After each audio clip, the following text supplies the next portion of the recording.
Vampire the Masquerade Bloodhunt. I remember playing this game when it came out with a friend and enjoying it all the way back in 2022. However, I recently found out that the servers are shutting down next year April. So with that being said, I still haven't gotten all the achievements. And I sure do love achievement hunting. I have decided to collect all the achievements in my current Steam library, and starting off with a game that is soon going to be unattainable sounded like a good idea to start off with. Bloodhunt has a total of 35 achievements, 9 of which I already achieved beforehand. I start off by loading into the Elysium, which is basically the hub where all the other players get together and collect quests before starting the Bloodhunt. Here you can dance, socialize with others, and check out some lore details and general details about the game. The overall premise of the game is really simple. It is a battle royale set in Prague, and you are a vampire killing other vampires to be the only one standing at the end. The movement mechanics of the game are fast-paced. I personally do enjoy them, they are simple to follow, and there isn't much gun variety overall in the game, and I believe this makes it a really easy game to pick up and play, especially these days. For the first trophies on the list, I started off by trying to place top 3 as every clan, that being the Bruja, Toreador, Nosferatu, and Venture. The clans in this game have 2 archetypes each, which have their own unique movement ability and power which helps them stand out from the rest and match your preferred playstyle. Unfortunately for me, I'd have to play them all to get the achievements, even if I don't enjoy playing them. I already have the Nosferatu achievement from years ago, so my first game I decided to go as the Bruja. Meanwhile, I also decided to go for some other trophies when it comes to kills or downing players with as many weapon types as I could. While I was looking through the achievements list, I gotta say whoever came up with the names for these deserves an award. Like, a revolution without dancing is a revolution not worth having. Damn, that just sounds like it came out of Aristotle's nutsack. Anyways, the first achievement I attained was to down 25 enemies with a high caliber weapon, as I already had some previous progress from the years ago, and in the same game, I placed top 3 as the Bruja. Placing top 3 in this game, if playing it safe, is very easy. Due to the low player count, most of the enemies are just bots who don't even shoot at you most of the time and just run at you, as if they're trying to perform some 2017 YouTube troll montage. I then placed top 3 as the Toreador class. In the same game, I also achieved downing 25 players with low caliber weapons and gaining 1 of each blood resonance in a single game. Blood resonance is basically a stat boost to your abilities, melee or regeneration ability, having 3 tiers each, allowing for more intense endgame fights. These can be earned by killing off downed enemies or feeding on mortals. Finally, I placed top 3 as a Venture, and then continued with the archetype specific achievements, where I have to use the unique ability a certain amount of times. The Prowler was up first, and his ability is to send a flock of bats in a direction to reveal an enemy's location, and I have to reveal 25 players.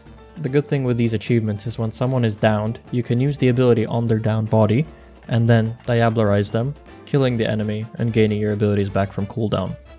After getting that achievement, I moved on to the next archetype, Muse, which has the ability to heal themselves, which I must do for a total of 2,500 health points. As the bots didn't shoot me as much, and when I did meet an actual player I got fucking absolutely floored, I decided to go to the NPCs in this game, known as the Entity, and get shot from them, heal up, and kill them, as I would also have to kill 50 of them for another trophy. And while I was going for that, I received an achievement for downing 25 players with crossbows.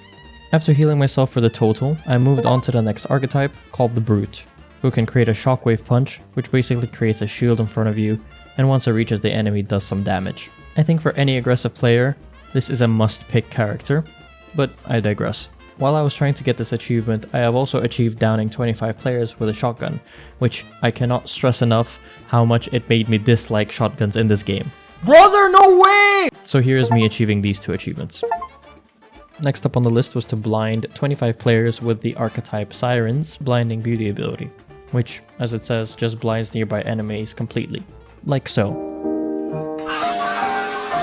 While I was going for that achievement, I have also finished killing 50 entity soldiers, and downing 25 players with melee weapons, and finally blinding 25 enemies with their ability. Afterwards was the archetype Vandal, which has an ability to earth shock by punching the ground. This I believe was the least played character, as only 1.3% of players have this achievement who own the game, and the philosopher who writes these trophies probably gave the task to his Gen Z cousin and called it "Nice work, bruh." But in all honesty, I see why, as I don't see much practical use of flying down and punching the ground to stun an enemy for a couple of seconds, but I'm not a pro gamer, so I will leave it to them to analyze that. Meanwhile, I have also completed entering 25 tailor shops, which is one of 3 different types of shops in the game, which you can rob and loot for guns and armor. Other ones being pharmacy and antique shop, which help with looting healing items and melee weapons. Once I was finally done with punching the ground in front of 25 players, I also achieved from Prague to Malmo, which is achieved by traversing 836 kilometers in total. Fun fact, this is how much it actually takes in real life, or according by Google Maps, so whoever said that you don't learn something from video games, you've just been proven wrong. I then finally moved on to the final archetype ability I have to progress as, which is the Enforcer's Unyielding Charge. It is just basically a dash damaging anything in its way. This was a little tedious, but by downing bots and just dashing their down bodies, repeating that 25 times, I finished it in no time. I then finished visiting pharmacies and antique shops 25 times, here's me getting those, leaving the last remaining achievements to be player level related, and that is to reach player rank 25 and 50. These were the last bit of achievements, which can be considered the grindy part of the collection, as you practically earn the same amount of experience no matter what you do in your games. So I have read up on some forums, and apparently you do get XP by just joining a game and leaving, stating this is unfortunately the fastest way to get that. So here's me hitting that player level 25 legitimately, and then level 50. I had to just join and leave games as I already played for around 9 hours just to gain 7 levels up until player level 25. And to be honest, I had other games in my catalog to complete. And that was me getting all the achievements for Vampire the Masquerade Bloodhunt. This was a super fun game, and if you are able to play this game even for a little bit just by yourself or with friends, it is free to play after all. Just before they pull the servers down, I would highly recommend it. Though, I do understand why people left in the first place. After around 2 to 3 years of the game being available, there isn't much innovation that they brought to the table, unlike other Battle Royale games, so people just got bored easily. Same, like I did. I hope you all enjoyed watching me get all the achievements for this game, and if you did, it would mean a lot if you do go ahead and subscribe and like the video. I plan on posting me completing other games in my library that have yet to be completed. Thank you so much for watching once again, and I hope you have a great rest of your day.